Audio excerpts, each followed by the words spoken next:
Oke, Assalamualaikum.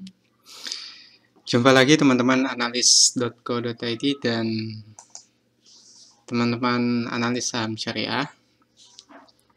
Jadi bila teman-teman bertanya, IHSG turun sampai level berapa? Atau IHSG melemah sampai di level berapa? Nah, di kesempatan kali ini kita akan bahas sedikit soal penurunan IHSG yang banyak pakar yang mengatakan bahwa penurunannya ini sudah lebih parah dari tahun 2008, teman-teman. Nah, di depan Anda ini sudah ada grafik IHSG dari Yahoo Finance. Jadi, teman-teman perlu saya sampaikan bahwa posisi saat ini untuk IHSG, jika Anda mulai mau beli saham, maka saya sampaikan tahan dulu.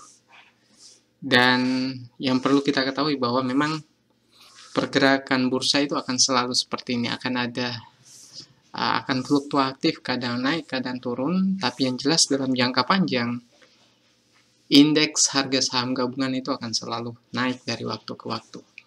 Hanya pada saat terjadi koreksi seperti ini, maka butuh strategi yang lebih baik lagi buat teman-teman yang masih belajar saham pemula. Ini perlu saya sampaikan bahwa kapan kita mau mulai beli saham di saat seperti ini, maka saya sudah katakan bahwa pastikan lihat dalam range waktu minimal 1 tahun lah, 1 tahun atau 2 tahun. Kalau ini sudah menunjukkan sudah berbalik arah dan mau lebih aman lagi, lihat dalam range waktu yang lebih panjang lagi.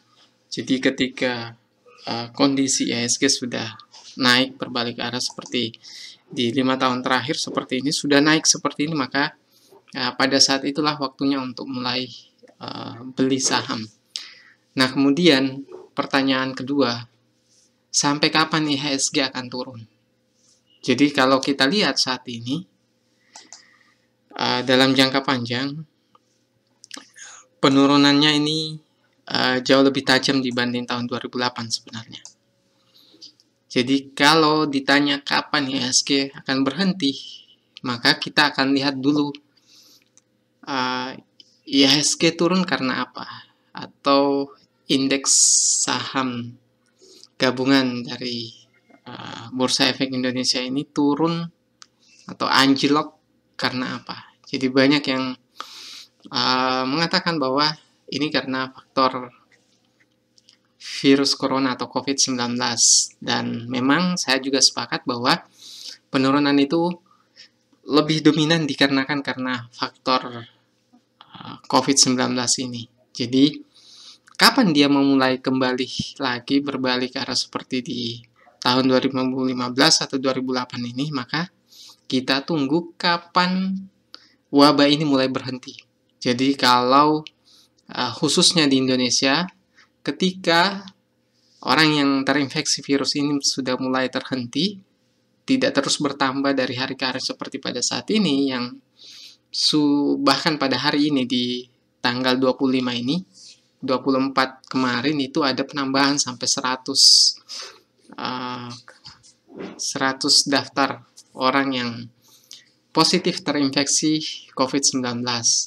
Kalau kondisi seperti ini masih terus berlanjut, maka indeks harga saham gabungan masih akan terus turun, teman-teman.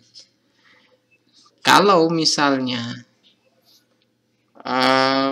orang-orang yang terinfeksi misalnya mulai sembuh dan kemudian tidak ada lagi penyebaran virus corona, maka besar kemungkinan ini akan mulai pulih kembali. Jadi indeks harga saham gabungan kita akan pulih kembali, sangat dipengaruhi oleh kondisi wabah yang ada saat ini, yaitu COVID-19. Jadi teman-teman kalau mau mulai trading, maka mulailah pada saat berita sentimen positif soal COVID-19 sudah mulai keluar. Karena pada saat itu penurunannya juga akan mulai berhenti dan akan mulai berbalik arah. Kalau IHSG melemah saat ini, itu karena memang kondisinya memang masih terus digempur oleh sentimen negatif dari COVID-19. Jadi buat teman-teman yang saat ini mau mulai trading, maka saya sampaikan bahwa tunggulah sampai waktunya tiba di mana penderita COVID-19 sudah mulai tidak terus bertambah lagi dan secara global sudah ditemukan vaksinnya. Jadi itu kunci utamanya. Kalau vaksinnya sudah ditemukan dan sudah terbukti berhasil, maka pada saat itulah sentimen positif sudah mulai keluar dan indeks harga saham gabungan kemungkinan bisa kembali seperti posisinya pada awal tahun sebelumnya di 6 ribuan lebih.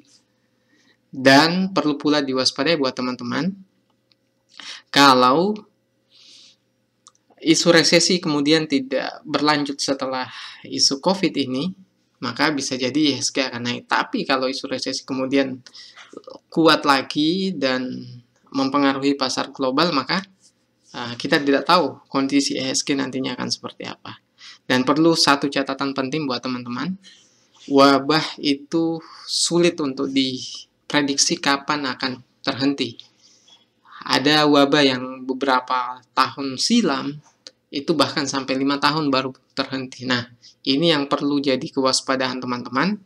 Jangan sampai COVID-19 ini akan berlarut-larut hingga beberapa bulan kemudian atau beberapa tahun ke depan, sehingga kita harus terus waspada. Jangan mulai trading dulu, itu intinya. Oke teman-teman, analis.co.id. Di kesempatan ini saya cuma mau menjawab pertanyaan teman-teman yang bertanya kapan IHSG akan mulai baik lagi. Jadi kita kembali lagi ke faktor kenapa IHSG melemah atau kenapa IHSG turun. Kalau teman-teman cari di YouTube, di Google, IHSG ambiar atau amblas, nah faktornya ya COVID-19 ini. Dan demikian juga kalau dia mau berbalik arah lagi, maka faktornya ya tetap COVID-19 itu. Jadi itu yang ingin saya sampaikan. Sekaligus isu resesi nantinya, kalau Amerika memang sudah ada kabar berita bahwa Amerika sudah mengalami resesi, maka secara global tentu akan ada efeknya. Jadi kita akan lihat nanti beberapa bulan ke depan, kalau isu-isu seperti ini kemudian mulai terhenti dan sentimen positif sudah mulai keluar, sudah ditemukan vaksin dan sebagainya, maka pada saat itulah IHSG akan mulai hidup kembali. Oke teman-teman, mungkin itu yang bisa saya sampaikan soal indeks harga saham gabungan kita. Sekian dari saya. Assalamualaikum warahmatullahi wabarakatuh.